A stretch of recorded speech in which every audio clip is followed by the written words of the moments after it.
आज हम देखने वाले हैं Nazim and the rise of Hitler class 9 का हिस्ट्री का चैप्टर 3। इनमें हम लोग फर्स्ट चैप्टर में देखेंगे कि एक हेलमट के स्टोरी के बारे में, जिसके पापा खुद सुसाइड कर लेते हैं, ऑफिस में अपने आप को गोली मार देते हैं क्योंकि उन्हें डर था कि उन्होंने जो किया उससे अलाइड फोर्स भी उनके साथ वही बिहेवियर करेगा, क्योंकि उनके पापा भी सपोर्टर थे, Nazi supporter of the Hitler, Hitler को फॉलो करते थे। हिटलर बहुत क्रूर चीज़ किया था, जैसे कि बहुत सारे को मारना, तो उसे भी डर था। तो वही 1945 में वो भी अपने मिनिस्टर ये सब 7 लीडर के साथ मर जाता है। गोविलर मिनिस्टर लीडर था ये सब गोविलर्स। एंड कहाँ मरता है? बर्लिन बंकर में। उन जगह का नाम होता है नोरेमबर्ग। अब हम यही फर्स्ट चैप्टर में होता है कैसे मारता है, कितना 2 लाख 3 लाख जो ये सब मार देता है, गैस से मरीज से बढ़ाता है। यही सब का पूरा स्टोरी पेज 1 में बताया गया है। पेज 2 में भी उसका आधा बताया गया है किस तरह उन्होंने जूस सबको मारा, ये सब हुआ, कितना मारा, ये सब होता है।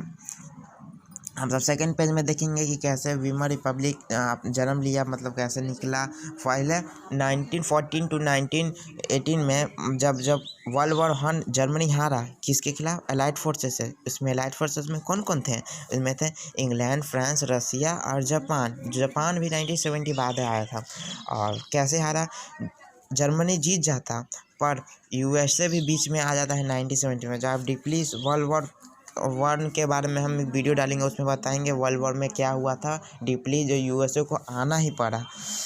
हार गया जर्मनी, तो इससे साफ है कि उन्हें कुछ ना कुछ तो सभी को मनाना ही पड़ेगा, कुछ ना कुछ गुस्सा सब हो ही करेगा। इसलिए नवंबर 1918 में जब वहाँ पे नेशनल असेंबली बना, वाइमर, जो स्टैब्लिश किया democracy, democracy constitution based on federal structure. And वहाँ का पार्लियामेंट का नाम था रिच स्टेज। अभी करेंटली पूछा जाए पार्लियामेंट का जर्मनी का नाम क्या है, तो बुद्ध स्टेज। अब हम जानेंगे कि हारने के बाद कुछ मानना पड़ा होगा, और अलाइडेड फोर्सेस का हुक्म ये सब मानना पड़ता होगा कुछ, तो उससे नाम दिया गया पीस ट्रीटी। शांति, चित्र हो कुछ हुआ, शांति लेते सब हुआ। जैसे वाइमर रिपब्लिक था, उन्होंने साइन कर दिया। उसमें बहुत सारे बुरा था कि सामना करना पड़ा, बुराइयों से का सामना करना। पहले हम सब पॉइंट बाय पॉइंट समझेंगे कि उन्होंने क्या क्या हमला किया। इसमें आप एग्जाम में टोटल मार्क्स मिलेगा। पहले लाइन में आप लिख दीजिएगा the harsh and humiliation experience by the Germany. बुराई का सामना तो करना ही पड़ा होगा बिल्कुल। और फिर सेकंड में उन्होंने जर्मनी का जो सी कोस्ट एरिया था ना, सी एरिया बाउंड्री जो समुद्र से लगता था, उन एरिया को भी कैप्चर कर लिया।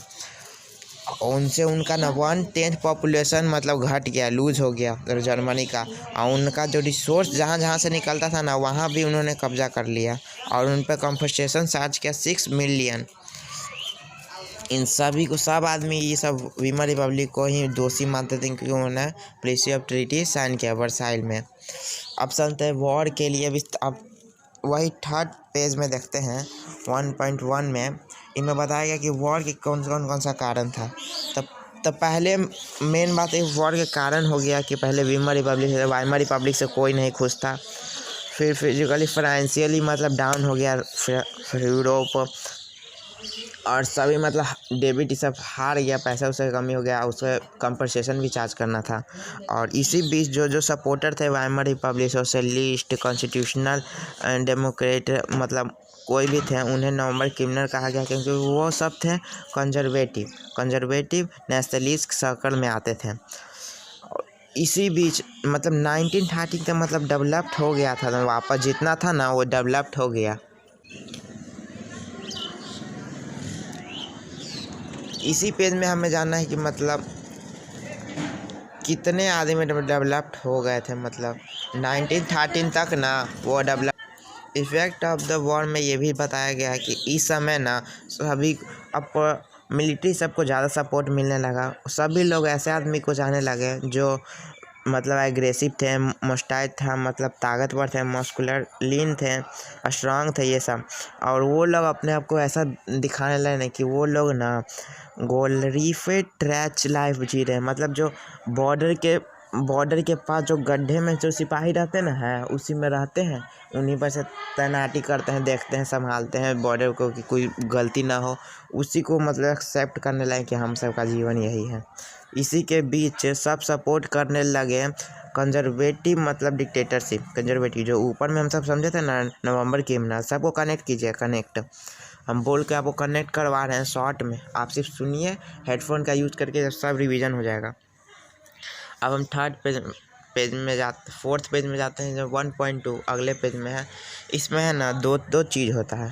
पहला चीज़ मतलब उत्साह बढ़ता है, मतलब अपना रिवोल्यूशन और बढ़ता है, और एक इकोनॉमिकली राइजेस भी हो जाता है।